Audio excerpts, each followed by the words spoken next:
Good morning, everyone. My name is Carmine Frascella, and I work in the Solar Interferometry department in EGMS, Rome, Italy. In today's webinar, I will talk about the application of the European Ground Motion Service, in short EGMS, related to geological hazards. Before continuing, I wish to personally thank Dr. Vera Costantini for her precious support. This is the third of a series of 5 webinars on EGMS. First 2 webinars are already available on the EGMS site. The remaining 2 webinars will focus on climate adaptation and urban areas and infrastructure. Don't miss them. On the right, you can see an image about the seismic swarm that affected the central Italy in early 2017, causing 299 deaths. In today's webinar, I will give you a short overview of EGMS, in particular, what is it, the underlying technology in brief, and an overview on the different products available. I'll then present the main topic of today's webinar, a focus on the use of EGMS data to analyze geological hazards. We will then have some time at the end for a live Q&A session, so don't forget to type your question in the chat. So, first question, especially for newcomers, is what is EGMS? The European Ground Motion Service, or EGMS, is a recent addition to the Copernicus Land Monitoring Service portfolio. EGMS products are made from the processing of data acquired by the Sentinel-1 radar satellite mission of Europe Copernicus program. The service provides continental scale measurement of ground motion, presented as a high-density set of points color-coded by their mean deformation velocity in millimeters per year. Each point has an associated time series describe the deformation over the analyzed time period.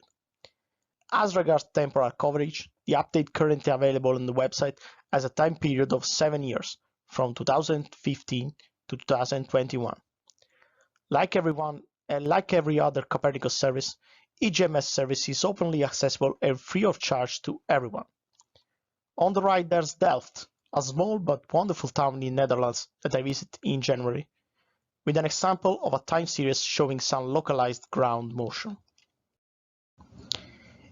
EGMS products provide measurement over time of the millimeter scale movements of ground-based features that just happen to reliably reflect the radar signal back to the satellite. These ground-based features may be natural, such as bare rock, or man-made, such as buildings and other types of infrastructure.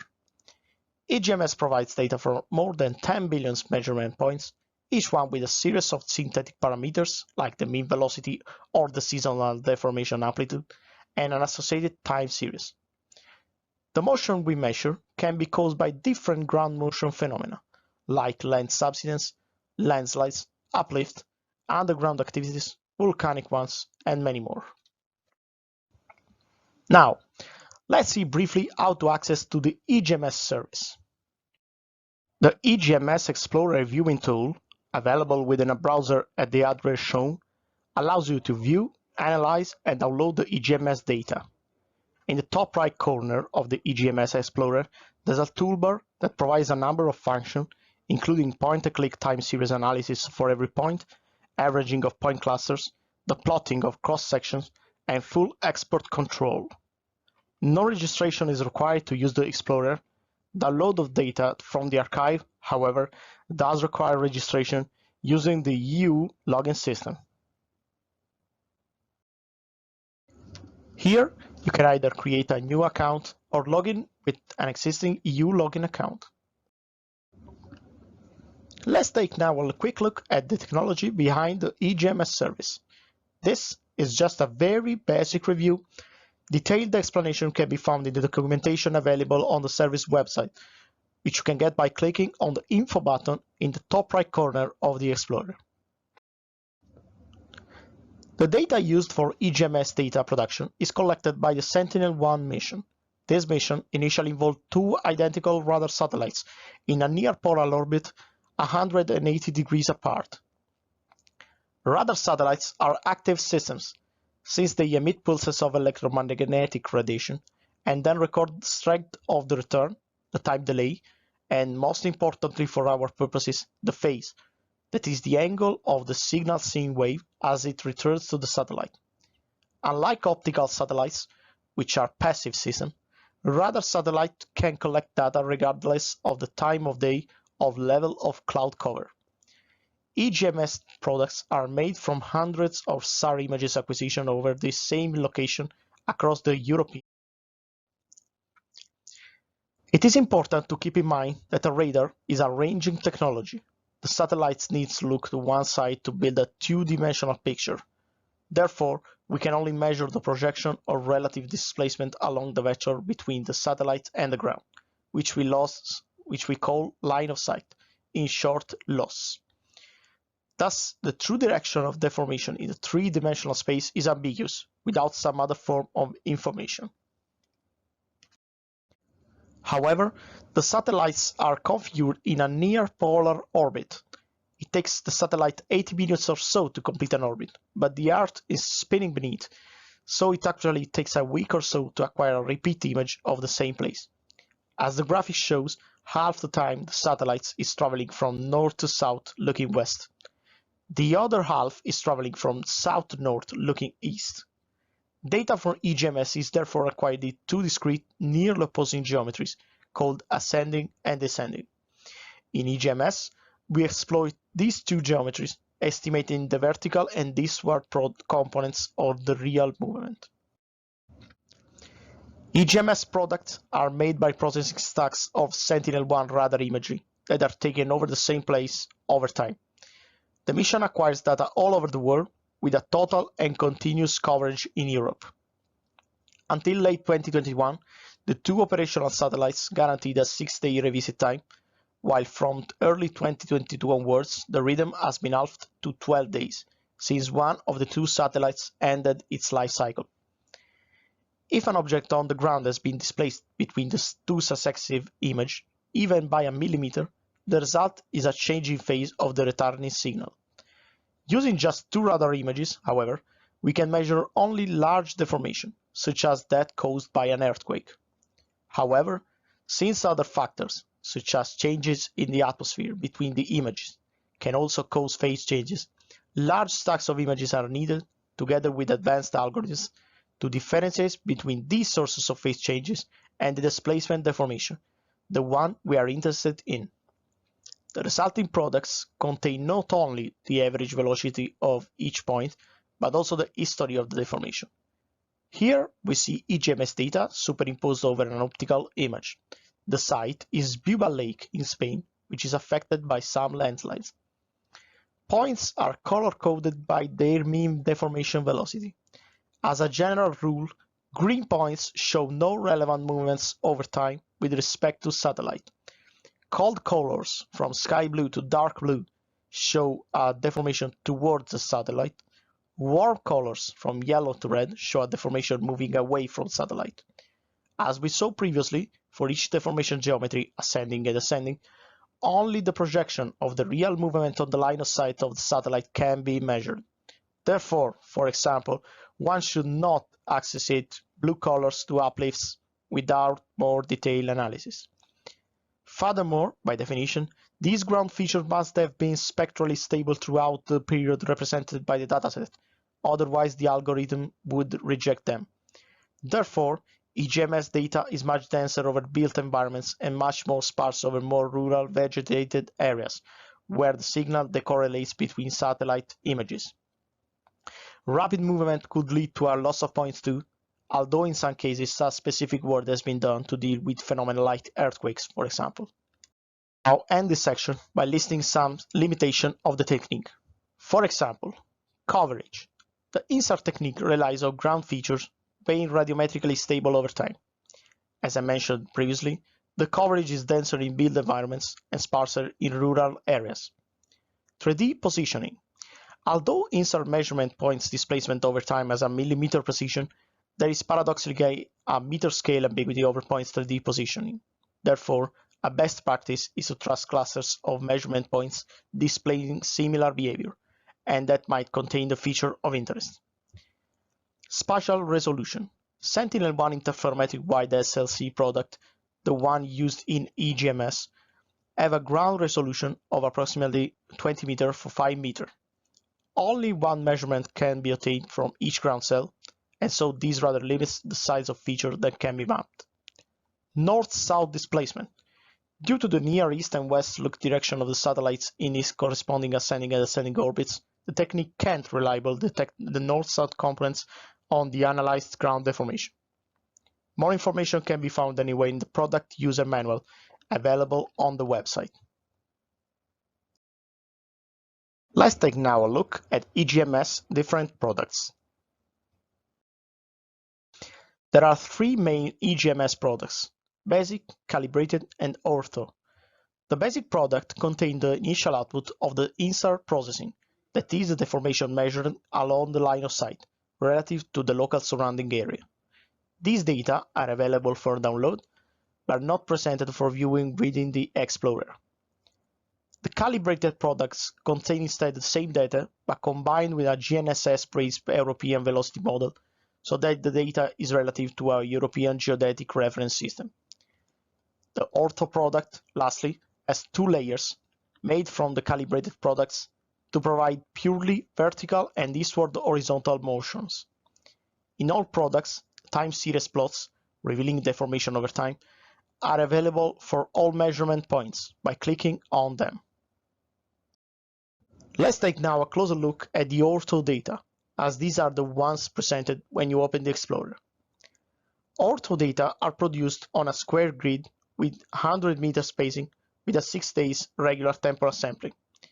For each grid cell, all available calibrated data are averaged, taking into account the different line of sight, to produce separate ascending and descending displacement time series. Grid cells with non-existent or not enough data are excluded. Where sufficient ascending and descending data are available, therefore, the vertical and eastward displacement components are estimated. It is important to note that we cannot measure local north-south movements due to the geometry of the satellite acquisitions. In the decomposition phase, then, the observed north-south displacement is assumed to be equal to 0. To illustrate both calibrated and ortho products, let's take a look to Entrone, a commune in the Alpes-Maritimes department in France. This small town, built around the Var River, presents large areas around it affected by ground deformation, mainly landslides. The 3D view of the Explorer can help in guessing the true direction of the movements. Looking now to calibrated data, we can notice several areas affected by ground deformation. It is interesting to notice that most of them show opposite colors in the two acquisition geometries. This is typical of movements that are more horizontal than vertical, like landslides. Ground movements that are mostly vertical, instead, show similar colors in the two opposite geometries. Our initial thoughts are confirmed by the ortho products. We can see, indeed, in this detail, stronger movements in the eastward product than in the vertical one. Finally, to illustrate the difference in resolution of calibrated and ortho datasets, here is Ischia, Italy. This island is subject to a series of deformation over the last years, caused by a mixture of landslides and volcanic activities. In particular, the town of Casamicciola Terme, in the northern part of the island, suffered a 4.0 magnitude earthquake in August 2017 and a catastrophic mudslide following torrential rain in November 2022, with both events registering deaths and massive damage. In conclusion, ortho data are easier to understand, since they show the relative components of vertical and eastward deformation, but calibrated data have a much higher resolution, and therefore are more useful when looking for local deformation. Let's now deep dive in the core section of this webinar, the use of EGMS data to analyze past and ongoing geological hazards. We will now see different types of geohazards, giving some tips on how to exploit EGMS data. Although there are dozens of different phenomena that fall under the geohazard category, I will focus the attention on some of them, hoping that this will help you to build a method to exploit EGMS data for any need. I will then show and analyze examples of tectonic movements, earthquakes, volcanic activities, including ground displacements such as the bredicizing process, landslides, like the one shown on the right, which is located near the famous touristic venue of Tromsø in Norway. I will then end this course section with a pair of quite interesting case studies about areas affected by subsidence or uplift. Perhaps the best example in Europe about tectonics, Iceland sits on the mid-Atlantic ridge between two main tectonic plates, the North American plates moving mainly towards west and the Eurasian plate moving mainly towards east. Therefore, there's a vast area affected by an extensional deformation, with presence of rifts, volcanoes and geysers, shown here with solid lines. In addition, some other fault zones exist between them, shown here with dashed lines. These massive movements are visible in EGMS calibrated and ortho products, thanks to the calibration with the GNSS model. We will see the global views in the next slide. After that, we will focus our attention on the Reykjanes Peninsula, in the southwest part of the island. These are the global views around Iceland. The differential movements between the two plates is more visible in the descending geometries and especially in the ortho-eastward product. To better understand the magnitude of the ground motions, pay attention to the color scale. It ranges from -30 to 30 millimeters per year. Let's focus now on the Reykjanes Peninsula. Sorry if I pronounced it badly. This area is severely affected by tectonic ground motion and suffered two strong seismic swarms in the last 2 years. In the bottom image, earthquakes in the last 3 years greater than 5 in magnitude have their epicenter shown. The most impactful seismic swarm happened from late 2020 to early 2021, and the other one occurred in late July 2022. No deaths were reported, luckily. The ortho-vertical product greatly shows that Iceland sits on a divergent plate boundary. The two uplifting zones are moving apart from each other, and the division zone in red is the one with the most intense volcanic and geothermal activity. Divergent boundaries are most common under the ocean, and Iceland is a beautiful exception about this. The ortho-westward products show instead the division zone between the two plates very well. Please notice the color scale is the coarse one, from -40 to 40 millimeters per year. On the bottom left corner, there's a temporal evolution showing a huge delta into 2021 winter, when the biggest seismic swarm occurred. Taking into account that winter months images have been discarded to avoid issues related to the snow coverage, particularly impactful in the northern Europe, we notice that the delta between the last date of 2020 and the first one of 2021 is approximately 300 millimeters, so 30 centimeters. This is much greater than the satellite wavelength. Indeed, usually the estimation of particularly strong and temporally fast movements, like earthquake for example, is a weakness of the technique, because rapid scene changes cause accuracy loss in measurement points. However, since a multitude of earthquakes happened in Europe in the time period covered by the EGMS service, all consortium providers manage this kind of event, paying particular attention in the phase and rapid step in correspondence of events like this one.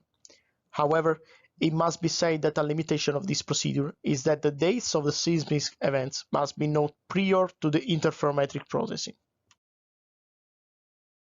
A transcurrent fault, instead, can be found in Petrinja, Croatia. This town suffered a 6.4 magnitude earthquake on December 29, 2020, which caused 7 deaths. In the ortho-eastward product, we can see in the dark blue area a measurement point with a coseismic delta approximately 37 centimeters high. This is coherent with some publication about this earthquake, then registered eastward coseismic deformations up to 43 centimeters. We will see anyway some other examples of earthquakes throughout the rest of the presentation, so don't worry.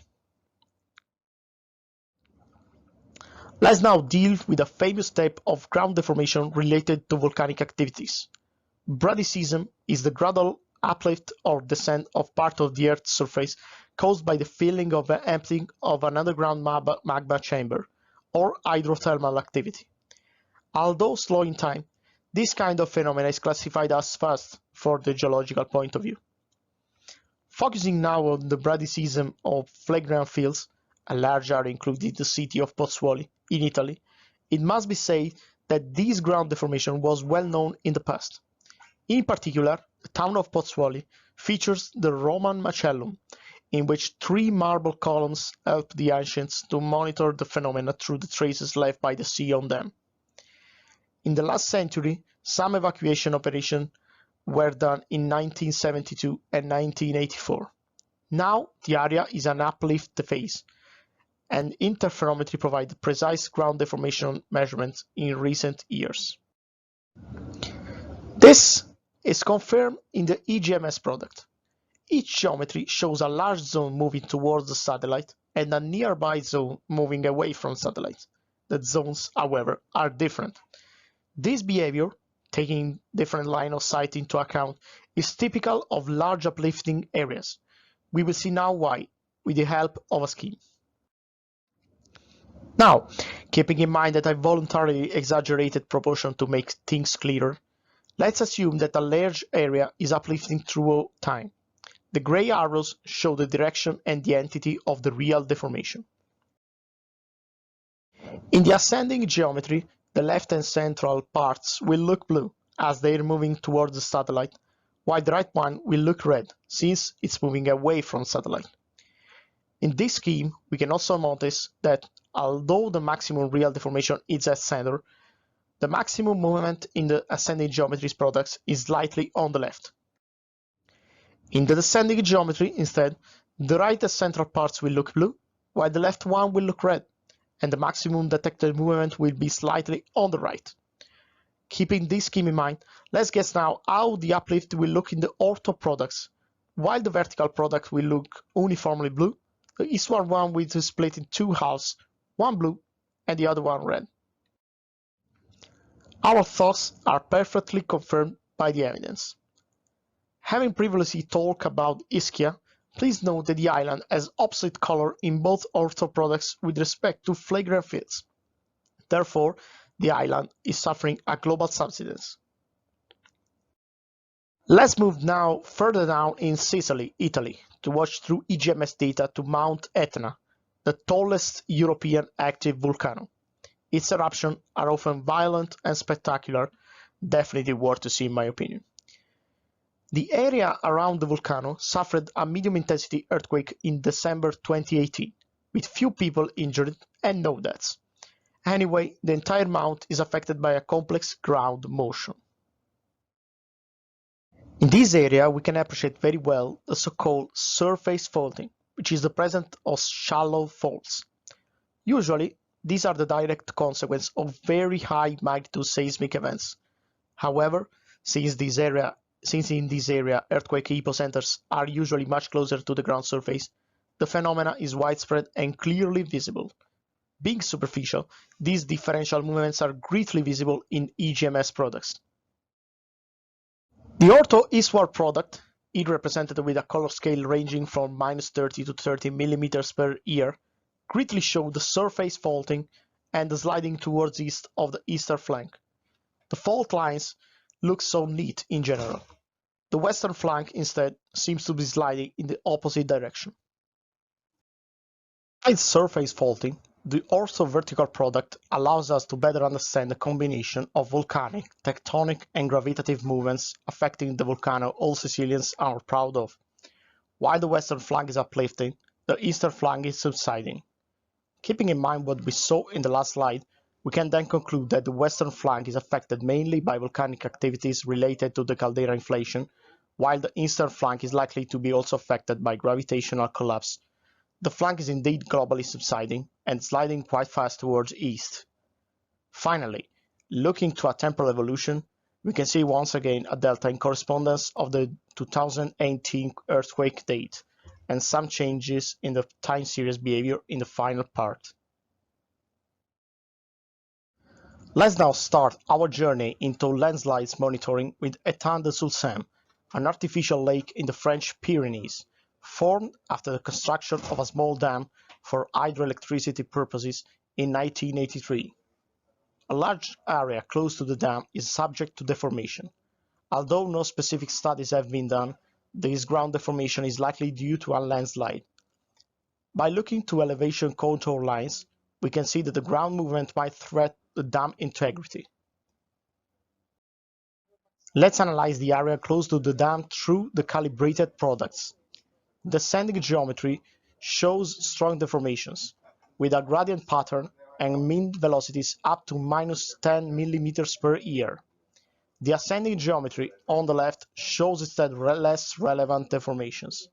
Therefore, the true directions of the ground movement is quite aligned to the descending line of sight. The ortho products look quite similar. Now we look into the vertical one. Therefore, the real deformation is going down and towards west, in accordance with the mountain slope nature. By averaging the temporal evolution of some measurement points in the white polygon, we can notice a nearly linear trend in both vertical red and eastward yellow temporal evolutions, with the mean velocities up to -15 mm per year, with no sign of deceleration or trend change. However, a small non-linearity in April 2018, which lasts a few months, is visible in both products. We move now to Val di Susa in Italy, near the border with France, for a very interesting case study. In particular, we pay attention to South Dolks, a small town with a great winter tourism, which is affected by ground deformation, as we will see shortly. Some publications about this ground motion have been done in the past. I posted some useful links for further information. This landslide has been classified in the Italian landslide inventory as a deep-seated rock slope failure. Some subareas in it, however, are affected by different types of landslides, but the presence of vegetation doesn't allow us to see them through EGMS. First of all, let's discuss a bit about the Sentinel-1 coverage on the area. There are two ascending tracks that cover this landslide, 161 with the area at far range in blue, and the 88 with the area in near range in sky blue. Remember that during an ascending orbit, satellites grow from south to north, and it is right looking, as the arrows show. Therefore, the 88 result, being a near range, is more suitable to detect vertical movements with respect to the 161 result, since the incidence angle is steeper. On the contrary, the 161 result will be the best of the two in detecting horizontal movements. Same applies to the descending geometries. 139 in red with the area at near range is the best for vertical movements detection. 66 in yellow with the area at far range is the best for horizontal movements detection. In conclusion, we don't expect the result to be perfectly identical for each geometry, simply because line of sight of different tracks, as well as incidence angles at different ranges, are far from equal. By looking to the ascending and descending results now, we can see a global motion on the area following the slope direction, which is down and towards west, with mean velocities up to 20 mm per year in absolute value, depending on the geometry. But if we look more closely to the images, we can see some shades in the blue and red zones. The area is then affected both by global ground motion and some differential movements in it. Differential movements within the area can be easily detected if we stretch the palette around the mean deformation velocity of the entire area. In this example, both descending results are shown with a color scale ranging more or less from -20 to -10 mm per year. Although not centered at zero, this palette shows the differential ground movements affecting South Dolks very well. Looking now to the temporal evolution of the two descending tracks in correspondence of the red and white point, they show the same behavior but slightly different slopes, since incidence angles are different. In particular, the evolution in blue shows some coherence loss in winter months, probably due to the snow coverage, while in summer months the evolution looks cleaner. Finally, let's have a look to ortho products in this zone. As the color suggests, the direction of the movement is more horizontal towards west than vertical.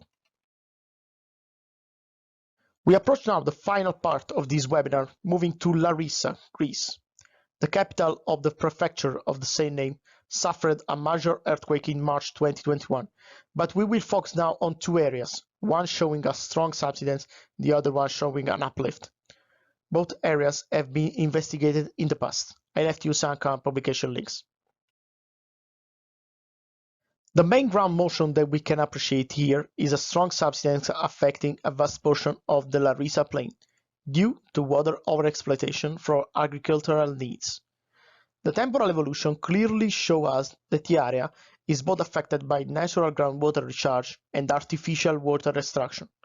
Since the latter greatly overcomes the former, the result is a subsidence. This second area, instead, is uplifting. Although I didn't find any confirmation in the literature, maybe this is due to an artificial groundwater recharge process. Indeed, some experiments about artificial groundwater recharge have been carried in the past too in this area. Let's end our journey today in Central Europe to spend some words about the long-term effects of coal extraction activities in the Camping Coal Basin, a vast region involving 3 different countries, Belgium, Netherlands and Germany. This coal basin hosts several mining sites that have been dismissed long time ago. Most recent mines were dismissed by flooding them like 30 years ago. However, the effects on the other ground's resources extraction are still visible. Several studies have been done about this area. I post you the link in the study I will describe now. This study involved SAR products with 4 different satellite constellations for a total monitoring time period ranging from 1992, when the Western Basin was dismissed, till 2021, end of the EGMS service coverage.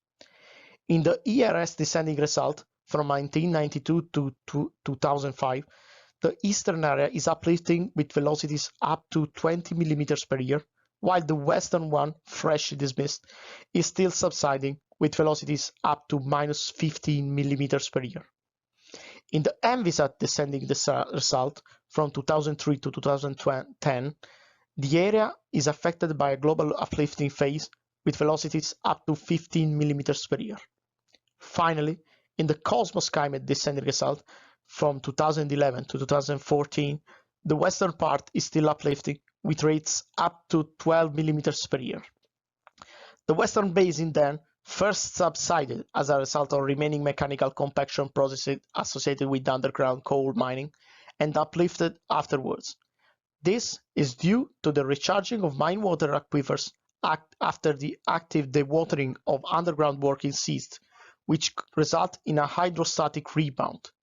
On the other hand, the eastern basin, which was dismissed earlier, had been uplifted the entire time. The slightly decelerating trend is confirmed by the EGMS calibrated descending result, with mean velocities up to 8 mm per year. However, some areas, like the one shown with the temporal evolution, are showing positive mean accelerations. I tried my best, and I hope that this webinar gave a good overview of how EGMS data could be useful for geological hazard analysis. Anyway, a lot of documentation is available on the EGMS website. Here are just a few examples of the most useful documents. There is also a dedicated EGMS help desk to provide support and answer any user question. It's also there to record feedback about the service so that further improvements can be made in the future. To contact help desk, you can click on the help button in the top right corner. Please remember that if you are asking about a specific area, it is very useful to include a link to what you are looking at. You can generate it by clicking on the copy link location button, copying the URL, and then pasting it in the message. Also, remember that we have 2 more upcoming webinars. Registration is free and it will be open a month before each one, so please make sure to keep an eye on the EGMS webpage. Each webinar, like this one too, will last an hour and will include a Q&A session. Thanks for the attention from me and all the people who work on this project. And now, as promised, we open the floor to questions.